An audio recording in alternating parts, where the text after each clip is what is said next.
এই পথ যদি না শেষ হয় তবে কেমন হতো তুমি বলো তো। যদি যদি পৃথিবীটা স্বপ্নের দেশ হয় তবে কেমন হতো তুমি বলো তো। এই পথ যদি না শেষ হয় তবে কেমন হতো তুমি। লা লা লা লা।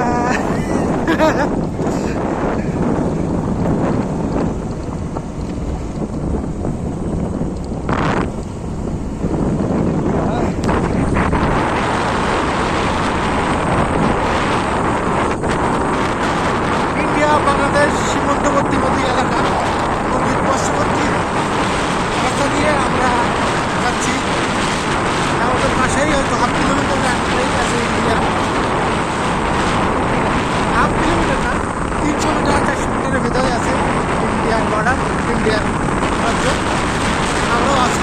আমরা আছি হলো সাতক্ষীরা জেলা বেপাড়া থানায়। বেপাড়া থানা থেকে নদীর পার্শ্ববর্তী দিয়ে বেপাড়া যাচ্ছি। আমরা তুলে ধরেছি। আমরা চাই আপনারাও দেখুন এই মেঠো পথে রাস্তাটা, মাটির রাস্তা চলাচলে। এই যে সামনে দ্বীপ, হ্যাঁ সামনে একটি দ্বীপ লক্ষ্য করতে পারছেন, নতুন দ্বীপ উঠেছে। দ্বীপটা আসলে কারোরই না বাংলাদেশের না ইন্ডিয়ার। তো আমাদের মেন উদ্দেশ্য হলো দ্বীপ পর্যন্ত যাওয়া। দ্বীপটাকে আমরা একটু পরিদর্শন করবো বাহির থেকেই, কারণ দ্বীপটা এখনো পর্যন্ত কোনো দেশের দখলে যায়নি, না ভারতের না বাংলাদেশের। দ্বীপটা আছে একটি মানবিক আমাদের পরিচিতি সম্পদ হিসেবে আছে। হয়তো ভবিষ্যতে কারো কাগজ আমরা সেই দ্বীপটাকে পরিদর্শন করতে যাচ্ছি। আমাদের নিজেদের এলাকা অবশ্যই দেখা উচিত, এই পাশে দ্বীপ বলেছে সেটাই আমরা মূল উদ্দেশ্য আমাদের, দ্বীপটাকে পরিদর্শন করা। আর আমরা যাচ্ছি, আপনারা দেখুন আমাদের সাথে আমাদের এই অপরূপ সৌন্দর্য দেবাটা জেলার সৌন্দর্য আপনারা দেখুন। তার জন্য এই ভিডিওটি আমরা শেয়ার করছি আপনার সাথে। এই যে পাচ্ছেন মাটির রাস্তা, প্লাস সাইড দিয়ে প্রচুর গাছ, কাটা গাছ,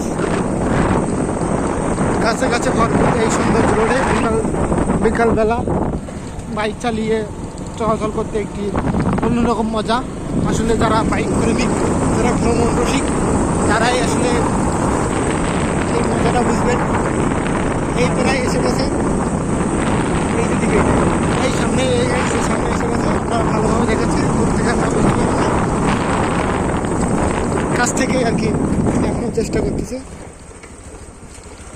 এই সামনে এসে গেল আর অল্প কিছুক্ষণ। প্রকৃতির সৌন্দর্য বাংলাদেশে ভরপুর। বাংলাদেশের এই যে দ্বীপ, ছোট্ট একটি দ্বীপ উঠে গেছে, আমরা এখানে ফলো করবো করে দেখব। এটা হলো বাংলাদেশ এবং ভারতের মধ্যবর্তী যে ইছামতি নদী বয়ে গেছে, এই নদীর মধ্যবর্তী স্থানে এই দ্বীপটিকে উদয়মান হয়েছে। আসলে এই দ্বীপটাই কারোরই না, এখনো পর্যন্ত কোনো সরকারি এটাকে দাবি করেনি। এটাকে কেউই এখনো পর্যন্ত দাবি করেনি। ছোট্ট একটা দ্বীপ, ছোটই, এখানে কোনো মানুষের বসতি নাই।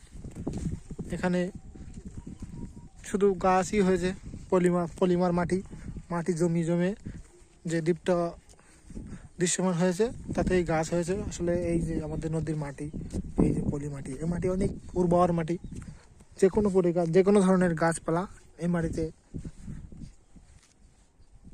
দ্রুত জন্মায় এবং তার গ্রোথ অনেক দ্রুত হয়, যার জন্য এই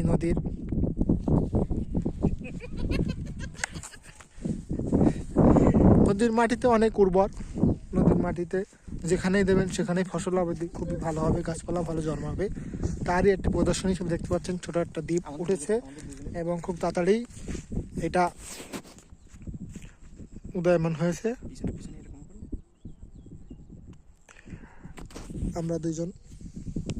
আমরা এসেছি ঘুরতে এখানে। এই পাশেই আমাদের ইন্ডিয়ার বর্ডার,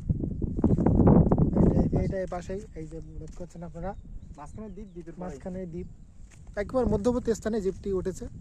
একদমই কি বলবো, দ্বীপটি আসলে যেতে পারলে ভালো হতো, কিন্তু এটা জাস্ট এটা হলো দুই দেশের মধ্যবর্তী স্থান, তো যার কারণে সহজে কেউ যেতে পারবে না। আর এটা ভবিষ্যতে এটার বিষয়ে এটা হবে, দুই দেশের সরকার মিলে বসে একটা ডিসিশন নেওয়া হবে। এটা আসলে কাদের, হ্যাঁ রাইট। হ্যাঁ এখনও এটা ডিসিশন নেওয়া হয়নি, এটা এখনই নেওয়া হবে না, সময় লাগবে, বেশ কিছু দিন সময় নিয়ে তারপরেই আর কি এটা হবে। এই যে সামনে সূর্য অস্ত যাওয়াই যাই ভাব আপনারা দেখতে পাচ্ছেন, এই যে সুন্দর সূর্য অস্ত। সূর্য এখনও অনেক বাকি, এখনও বেলা অনেক বাকি, এই একটু সময় লাগবে। এখন বাজে 4টা বাজে, বাংলাদেশ টাইম 4টা, ইন্ডিয়ান টাইম 3:30। তো এই মধ্যে এখনও অনেক সময় লাগবে। আমরা দুই বন্ধু আসছি এই দ্বীপটাকে পরিদর্শন করতে। ছোট্ট একটা দ্বীপ, একদমই ছোট।